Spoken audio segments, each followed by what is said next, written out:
이 생태계 파트, 이 생태계 파트의 특징을 잠깐 설명을 할게요. 고3 때는 맨 마지막 단원에 있다가 앞쪽으로 넘어온 단원이고, 두 번째로는 통합과학 때 좀 배웠었던, 그래서 얘는 통과 내용하고의 중첩, 겹치는 부분이 생각보다 많아요. 그래서 예전 작년 같은 선배들 같은 경우 예일여고가 1학년이었을 때, 지금 고3이지만 그들이 1학년 때는 어떻게 했었냐면 통합과학의 생명과학 1을 1학년 때 배웠었어요. 그래서 배우면서 어떻게 했냐면 이쪽 단원을 선생님이 어떻게 하면 통합과학에 있는 생태계 파트에서 안 하고 생명과학 1의 생태계 파트에서 수업을 하셨어요.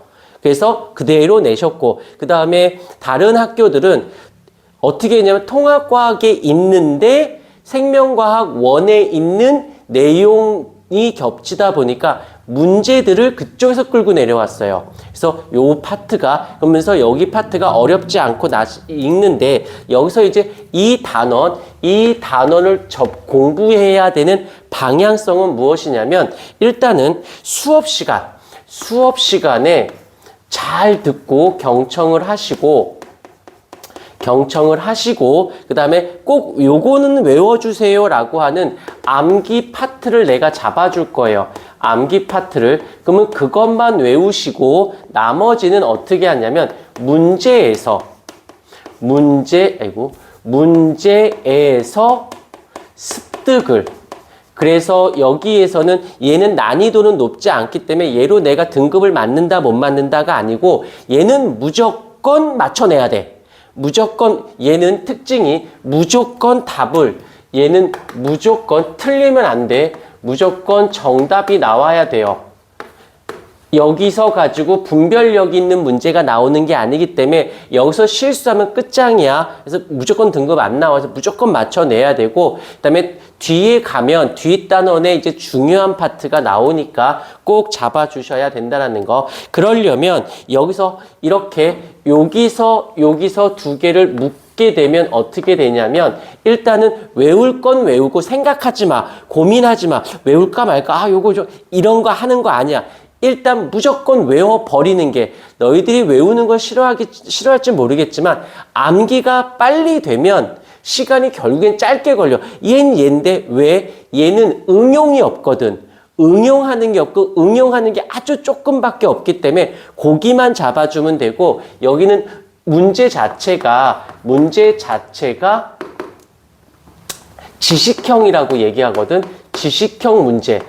외웠어? 안 외웠어?를 묻는 것밖에 안 나와요. 아니면 얘는 통합형 유형이라고 하거든. 통합형. 뭔 소리냐면, 무슨 소리냐면은 교과 과정에 예문인들이 나와. 예문은 실생활하고 연계된 예문들이 출제가 돼요. 그래서 얘는 알아 몰라로 푸는 게 아니라 그냥 실생활에서 있는 내용이기 때문에 여기서 이렇게 통합형으로 출제가 돼요. 그래서 문제 스타일이 딱 요거 두 종류야. 그래서 문제 자체도 장담하건대 많이 나와야 2문제에서 3문제밖에 안 나올 거야. 3문제 정도 예상을 해보는데, 그때 아니 모르니 그 다음에 실생활과 관련된 부분과 연계됐을 때 이런 걸 우리 이제 보통 해석한다라고 표현해. 지문 자체 내에서 내가 알고 있는 지식으로 푼다기보다 그 문제 자체에서 해석을 하고 끄집어내는데 난이도는 높지는 않을 거니까는 너무 걱정하지 말고, 그래서 수업 시간 한 번만 잘 듣고 영상 찍어 놓을 테니까 그거 한 번만 쭉 보다가 공부해야지 하지 말고 개념을 좀 봐야겠다 싶으면 그냥 영상만 보세요. 그냥 그걸로 끝내지 꼭 따로 앉아서 막 이런 거 하지 말고 그냥 문제 풀어. 그냥 문제로서 승부를 걸고 문제를 풀다가 느낌이 좀 찜찜해. 와닿지가 않아. 그러면 그냥 외워버리고 문제 풀다가 느낌 왔으면 스킵, 그러다가 조금 안 오면 외워버리는 형태로 해서 얘는 요 정도로만 탁 끝내주시는 것을 강력하게 추천을 해드립니다. 자, 그래서 생태계의 구성을 보자. 일단 동그라미 좀 쳐볼까? 생태계. 여기서 생태계라고 되어져 있고 생물이 다른 생물과 밑줄 생물 그 다음이 또 다른 생물 그 다음에 환경 그 다음에 서로 영향을 주고받으며 라고 해놓고는 얘를 뭐라고 쓰냐면 얘를 다른 말로는 상호작용이라고 좀 써주셨으면 좋겠고요. 그 다음에 생물과 다른 생물이라고 해놓고는 일단 뒤에 가서 배우겠지만 얘를 그냥 뭐라고 부르냐면 군집이라고 쓰면 되고요. 그 다음에 환경을 됐으니까 말 그대로 환경인 거야. 이걸 다른 말로 뭐라고 하냐면 얘를 생물적 요소라고 부르고요. 환경이 비생물적 요소라고 불러줍니다. 라고 했었을 때 어떤 일이 벌어지느냐? 얘랑 합쳐요. 그러면 우린 이게를 뭐라고 부른다? 생태계라고 불러준다라는 거. 용어 정리인데 얘는 굳이 외우지 않으셔도 돼요. 왜냐하면 어차피 서답형에서 얘의 단원이 출제될 가능성은 거의 없고 보기 중에 다 나오니까 그래서 얘는 정독하기보다는 공부 방법은 암기는 보통 우리가 정독한다라고 표현을 해요. 꼼꼼하게 본다, 외운다의 개념인 거고 문제에서 습득한다라는 것은 다독한다라고 표현해요. 계속 문제를 풀면서 경험치를 쌓으면서 익숙해진다라고 하는 거. 그래서 결론은 외워서 익숙하게 될 것인지 아니면 여러 번 봐서 익숙하게 될 것인지 결국엔 익숙해지면 문제는 풀려요. 어색하지만 않게 되면 돼. 어색하지 않은 방법은 두 가지. 모든 과목이 다 똑같아. 어느 단원이나 어느 과목이나 공부 방법은 두 개야. 단, 이 과목은 정독적 분위기가 예를 들게 영어로 따지자. 영어 단어야. 무조건 외워야지 뭐 영어 단어를 이해하는 경우는 없을 거야. 그게 된 다음에 어떻게 독해를 하는 거라고 보시면 돼요. 그 다음에 수학으로 따져볼까? 수학 같은 경우는 공식, 개념, 대표 유형이라고 하지. 대표 유형은 수학은 반드시 알고 있어야 돼요. 그런 것들을 통해서 문제에서 내가 스킬을 쌓는 걸 다독이 된다라고 하는 거지. 이 두 개의 밸런스는 학습에서 굉장히 중요한 덕목이 됩니다. 근데 희한하게도 이게 잘 되는 친구들이 장사를 하던 사업을 하던 공부를 하던 뭐 아니면 운동을 하던 뭘 해도 이거에 초점을 맞춰. 내가 이거를 이건지 할 건지 이쪽으로 할 건지 경험치를 쌓을 건지 지식을 쌓을 건지 요게 연습이 잘 된 애들이 나중에 커서도 그대로 써먹을 수도 있다라는 건데 그 정도 봐주시면 되고 그 다음에 이제 밑에 가보자. 여기서 생물적 요소를 줄여서 그냥 생물 요소라고 한 거예요. 이쪽으로 와볼까요? 생물 요소 한 번만 잘 경청해 주세요. 그런데 여기서 또 밑줄 그어주자. 생산자, 소비자, 분해자. 생산자, 소비자, 분해자라고 되어져 있는데 초등학교 때부터 나왔던 거라서 그렇게 어렵진 않은데 여기서 중요한 건 뭐냐면 생산자라는 건 사람들이 제일 많이 떠오르는 걸 식물이라고 생각하거든. 잘못된 표현이에요. 식물이 아니고 무생물을 유기물로 바꿔주는 애들, 즉 광합성하는 애들을 우리는 생산자라고 하고 그 중에 대표적인 이그젬플이 식물인 거고 그 다음에 우리가 여기서도 얘도 있죠. 조류라고 해서 식물성 플랑크톤. 그래서 조류라는 건 날아다니는 새도 조류인데 얘는 바다에 있는 식물성 플랑크톤들을 대표 조류. 혹시 들은 적 있을 거야. 들은 적. 혹시 남세균이라고 들어본 적 있니? 남세균? 특히 1학년 때 들어봤을 거야. 남세균. 이 대표적이 이렇다라는 거. 그 다음에 소비자에서는 어떻게 쓰냐면 유기물 해놓고 화살 표시 또 유기물 요렇게 써주세요. 그러면 유기물에서 유기물로 간다라는 거. 뭐 초식동물이 될 수도 있고 육식동물이 될 수도 있고 분해자를 보게 되면 또 여기서는 살짝 이렇게 돼 있는데 여기서 유기물을 화살표 시 무기물로 분해하는 거. 그래서 밑줄을 그어줘서 이렇게 잡아주시면 조금 분위기가 좋습니다. 자, 여기서 보시기 교통 정리를 해볼게. 생산자. 여기 써져 있으니까 생산자가 라는 것은 무기물이 유기물로 돼요 라는 뜻이고, 그 다음에 소비자는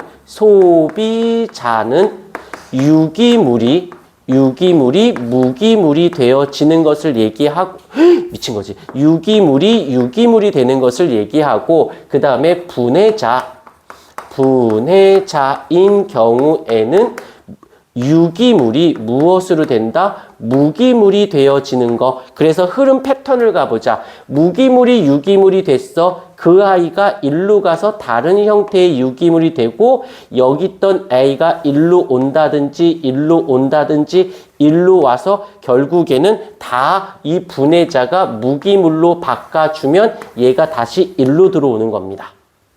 오케이, 이렇게 포인트를 잡아주시면 되고, 그 다음에 여기서 종종 나오는 것 중에 하나가 뭐가 있냐면, 여기서 얘를 살짝 다른 색깔로 얘를 살짝 이렇게 쪼개 볼게요. 이 생산자를 다른 말로도 뭐라고 하냐면 독립 영양 생물이라는 말을 씁니다. 그런데 얘네 둘은 뭐라고 하냐면 종속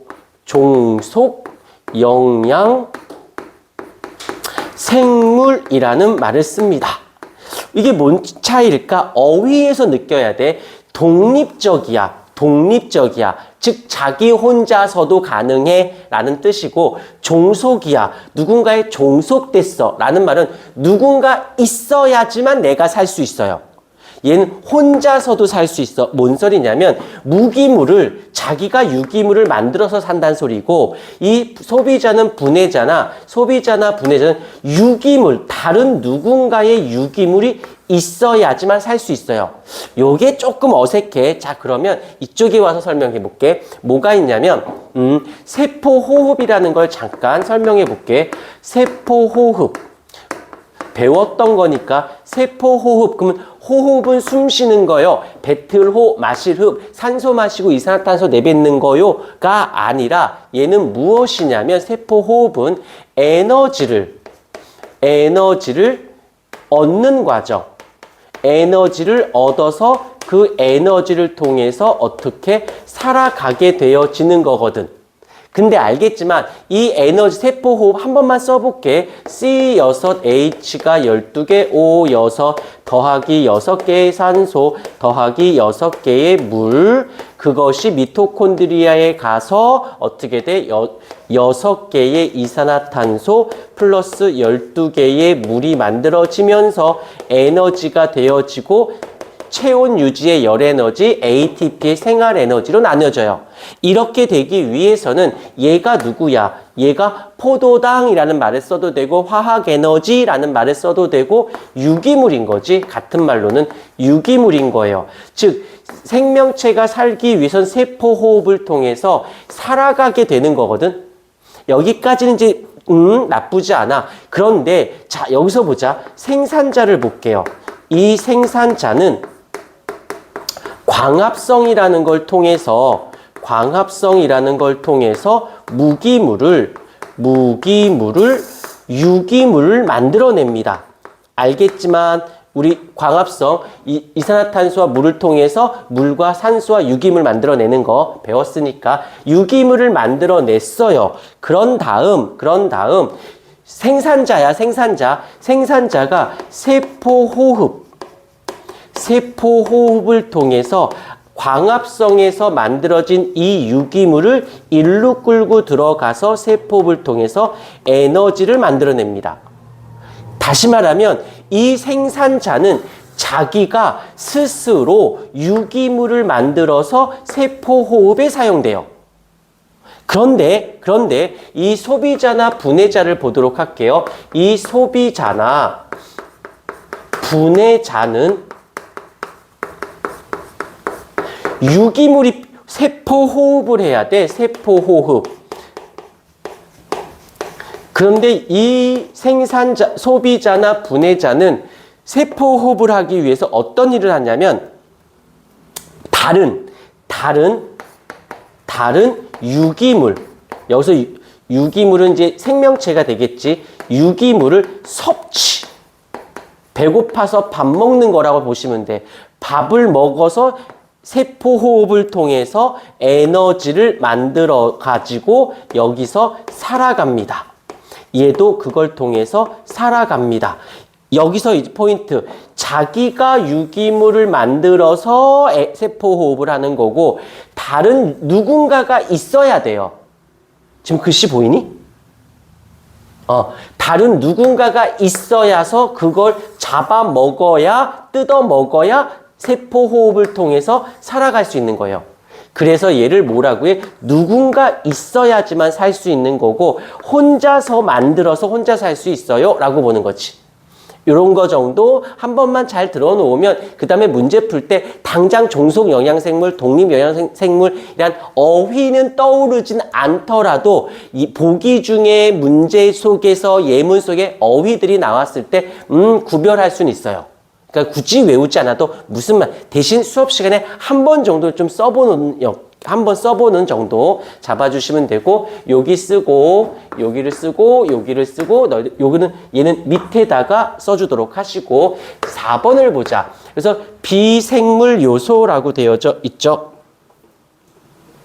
비생물 요소.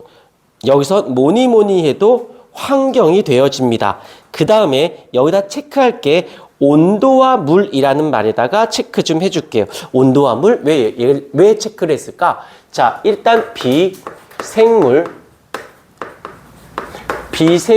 요소로 봤을 때 얘는 누굴 얘기한다? 환경을 얘기합니다. 그런데 이 환경은 여러 가지 땅, 서식지도 되고, 공기도 되고, 물도 되고, 온도 다 돼. 근데 그 중에 왜 온도와 물을 했냐면, 일단 첫 번째, 물을 예를 들게. 물인 경우에는 육지하고 바다. 이게 생명체에서 일단 환경적 요인 중에서 육지 사는 애, 바다 사는 애. 일단 가장 큰 차이가 나서 그래.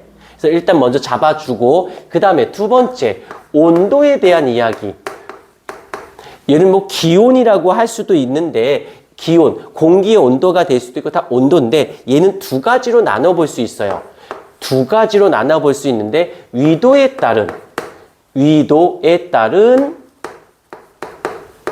온도가 나올 수가 있고요. 그 다음에 고도에 따른 온도가 나올 수가 있어요. 자, 볼게요. 여기서 위도에 따르다는 건 지구가 이렇게 있으면 저위도가 있고 양 끝은 고위도가 되어지죠. 그럼 당연히 알겠지만 저위도가 열대 우림지대니까 다시 더워요. 고위도는 극지방이니까 추워요가 돼서 온도를 따질 때 고위도 저위도가 나왔어. 아, 온도에 대한 이야기를 하겠구나라는 뜻이에요. 그 다음에 두 번째, 여기서는 고도에 따른 거. 예를 들면 산을 얘기하는 거야. 산. 평지에 사는 애, 중턱에 사는 애, 꼭대기에 사는 애일수록 어떻게 된다? 얘가 고도가 높아지면 높아질수록 추워져요. 그 다음에 평지로 내려가면 내려갈수록 따뜻하다. 더워, 따뜻, 더워 비슷한 이 기준으로 봤을 때 더워가 되어져요. 그래서 우리가 지금 날에 이런데 강원도가 더 추운 이유가 강원도가 산이거든. 강원도가 산이기 때문에 훨씬 더 춥다라고 얘기를 한다라는 거예요. 그래서 딱 보자마자 위도에 따른 거다, 고도에 따른 어쩌고 저쩌고 나오면 결국에 묻는 건 온도에 대한 이야기를 하려고 하는가 보다라고 합니다. 그래서 환경적 요인 중에서 가장 출제 빈도수가 높은 게 얘들. 그 다음에 또 하나가 플러스로 빛의 세기. 요렇게 뭐 이것저것 나올 수 있지만 요 정도가 가장 일반적이다라고 볼 수가 있어요. 그 다음에 가서 여기서 생태계, 여기서 생태계라는 것은 생물과 무생물 둘 다 얘기하는 거야. 상호작용. 그래서 주거니 받거니 한다라는 거. 그래서 첫 번째, 비생물 요소가 생물 요소에게 영향을 미치는 경우 해놓고 살짝 써줄까? 작용이라고 좀 써주세요. 그 다음에 생물 요소가 비생물 요소에 미치는 경우를 우리는 뭐라고 한다? 반작용. 다시 말하면 얘가 먼저 일어나요. 먼저 발생을 합니다. 누가? 비생물적 요소에 의해서 생물의 영향을 먼저 받아요. 그러면 그제서야 이 생물이 환경에 대해서 비생물 요소에 대해서 얘가 나중에 이렇게 되어진다라는 거. 그래서 작용, 반작용, 작용이 있어야 반작용이 있겠죠. 얘가 먼저 환경 때문에 생물들이 어떻게, 왜냐면 적도지방에 사는 생물, 극지방에 사는 생명 일단 따라서 사이즈나 모양이 달라. 환경 때문에 생물들이 어떤 모습들이 변해져.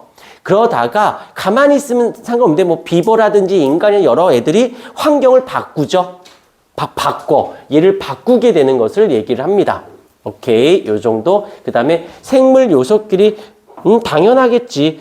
요거 서로 생물 요소가 서로 영향을, 요것도 시험 문제상에서 이제 뒤에 나오면 뭐 텃세라든지 순위제라든지 경쟁, 종강 경쟁, 그 다음에 분석 뭐 이런 것들이 있어. 요것들이 있는데 요렇게 영향. 그렇다고 막 열심히 외울 필요는 없어요. 한 번 정도 경청하고 필기 한 번쯤 해주고 그런 다음에 문제 푸셔도 아무 지장 없으니까. 아직 안 넘어갔어. 아직 안 넘어갔어. 여기서 얘가 작용이라는 거. 그 다음에 돌아오는 게 반작용. 그 다음에 서로 영향을 주거니 받거니 한다라는 거 정도 잡아주시면 되어집니다. 일단 필기 좀 이쁘게 좀 먼저 해 주실까요?